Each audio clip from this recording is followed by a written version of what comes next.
Helping veterans is actually one of the most satisfying things that I do. There's a certain level of trust that you have when you're in the military and you're speaking to another veteran, because they know they've seen the same things as you. They have a certain level of trust, and you can really help them out and educate them.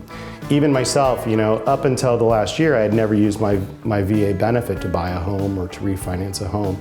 I had a really good friend of mine that he's a veteran. He's actually a disabled veteran. He got blown up in Afghanistan.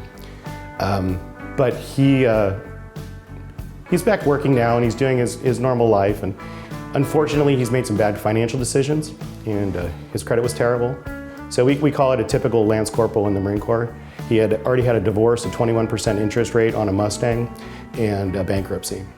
And so he couldn't really recover from it, and he was really struggling financially, and he needed to buy a house because he had a kid and his new wife, and they just weren't financially into it. And they had gone to another bank, and that had been turned down.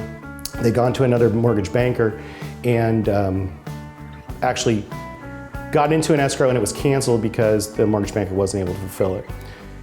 When he brought me the file, I asked him why he didn't do it at first, and he was kind of embarrassed of his situation. But once we sat down and went through it all, we looked at his credit, we saw what was right, there were some mistakes on it, we were able to correct the credit. And then we actually got into an escrow. We sent the file in before it was even started, and the underwriter manually underwrote the file, told us what the challenges were.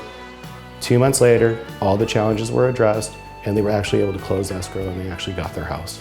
So it was pretty cool.